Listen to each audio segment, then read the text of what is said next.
क्या आप भी जीवन में बाधाओं से परेशान हैं?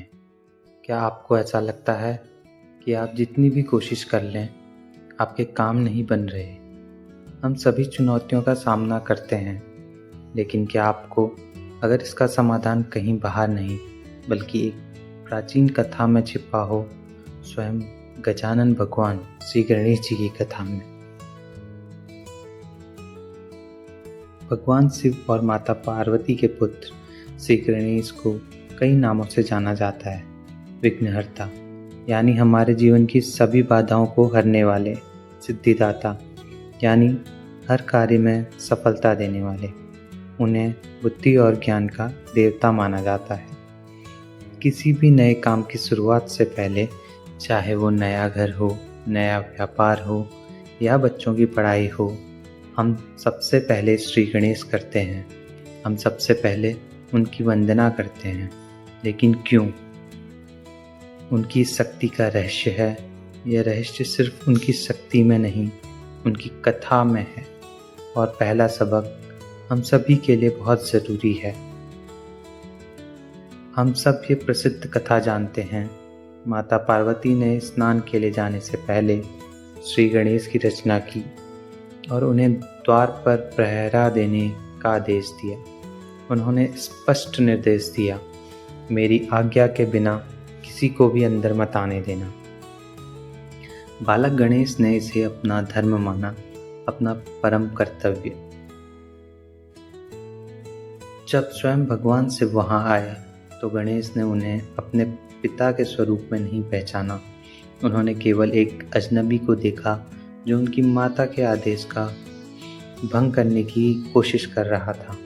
जरा सोचिए, वो अपनी माँ के एक वचन का मान रखने के लिए स्वयं महादेव के सामने खड़े हो गए और इसी के कारण वो दुखद युद्ध हुआ, जिसमें क्रोध में आकर भगवान शिव ने बालक गणेश का मस्तक धड़ से अलग कर दिया।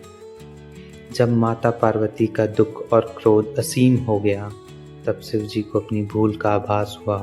उन्होंने अपने गणों को भेजा और एक हाथी का मस्तक लाकर गणेश को पुनः जीवित किया और उन्हें सभी गणों का अध्यक्ष गणपति का वरदान दिया और यह आशीर्वाद दिया कि हर पूजा से पहले सबसे पहले उन्हीं की पूजा होगी। यह सबक बहुत गहरा है। गणेश जी की कथा में हमें निष्ठा और धर्म की शक्ति सिखाती है।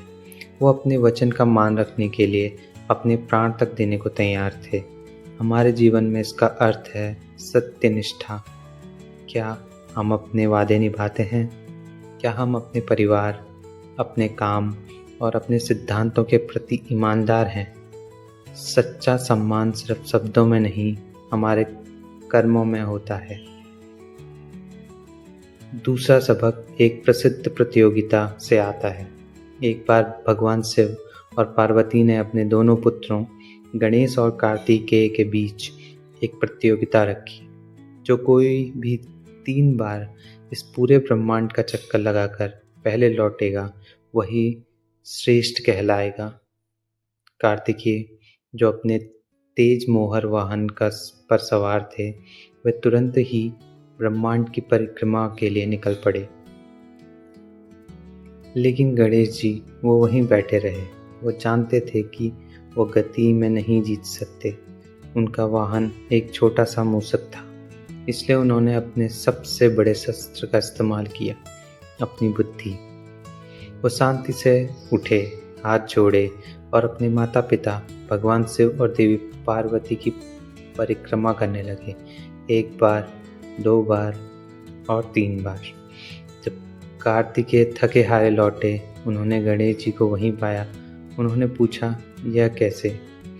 गणेश ने विनम्रता से उत्तर दिया, मेरे माता पिता ही ब्रह्मांड हैं मेरा। सारी सृष्टि उन्हीं में समाई है। उनकी परिक्रमा करके मैंने पूरे ब्रह्मांड की परिक्रमा कर ली है। शिव और पार्वती अपने पुत्र के इस गहरे ज्ञान से भावुक हो गए। हमारे जीवन में हम हमेशा कार्तिकेय की तरह रेस जीतने के लिए भागते रहते हैं। हम सबसे तेज, सबसे मजबूत बनना चाहते हैं। गणेश जी हमें रुकना और सोचना सिखाते हैं। समाधान अक्सर बाहर नहीं, हमारे सामने ही होता है। हमारा संसार, हमारा परिवार, हमारा ज्ञान, हमारी आंतरिक शांति, ये हमारी असली ताकत है। यह सबसे गहरा सबक है। गणेश जी को एक दंत भी कहा जाता है, यानी एक दांत वाला।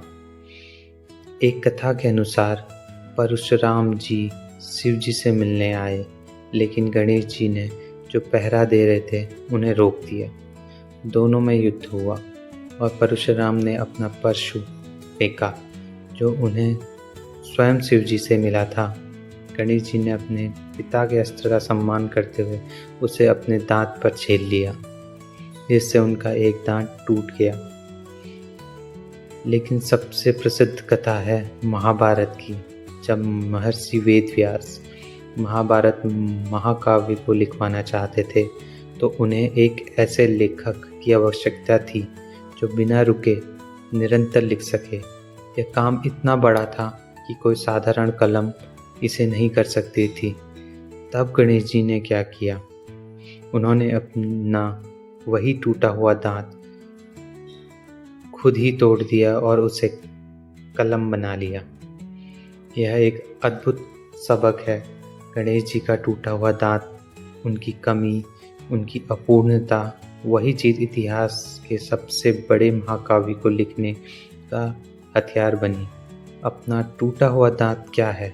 वह कौन सी चीज़ है जिसके लिए आप शर्मिंदा महसूस करते हैं? आपकी कोई पिछली सफलता, आपकी कोई कमजोरी जिससे आप छिपाते हैं। गणेश जी हमें सिखाते हैं कि अपनी कमियों को स्वीकार करें। आपको वो टूटा हुआ हिस्सा आपकी कमजोरी नहीं, वो आपका अनुभव है, आपकी पहचान है, आपकी असली ताकत है। उसका इस्तेमाल करें, उसी से अपनी किस्मत की किताब लिखें। तो रास्ता साफ है। कर्तव्य और निष्ठा से जिए, जैसे गणेश जी द्वारा पर जिए। बुद्धि का प्रयोग करें, सिर्फ बल का नहीं, क्योंकि आपके माता पिता और आपका परिवार ही आपका असली संसार है। और अपनी कमियों को स्वीकार करें, क्योंकि आपका टूटा हुआ दांत ही आपकी किस्मत लिखने वाली कलम बन सकता है। गणेश जी विघ्नहर्ता इसलिए हैं क्योंकि उनकी कथा हमें सिखाती है कि कर्तव्य, बुद्धि और आत्म स्वीकृति के सामने कोई भी बाधा बड़ी नहीं होती। अगर इन सबकों ने आपके दिल को छुआ है तो कृपया इस वीडियो को लाइक करें और ऐसी ही भक्ति कथाएं और ज्ञानवर्धक बातें सुनने के लिए चैनल को सब्सक्राइब ज़रूर करें। और रोज़ की भक्ति प्रेरणा के लिए हमारे शॉर्ट्स वीडियो देखना ना भूलें। हमें कमेंट्स में ज़रूर बताएं इन 3 में से कौन सा सबक आज आपको सबसे ज़रूरी लगा। देखने के धन्यवाद। आपका दिन मंगलमय हो। ओम गंगणपतये नमः।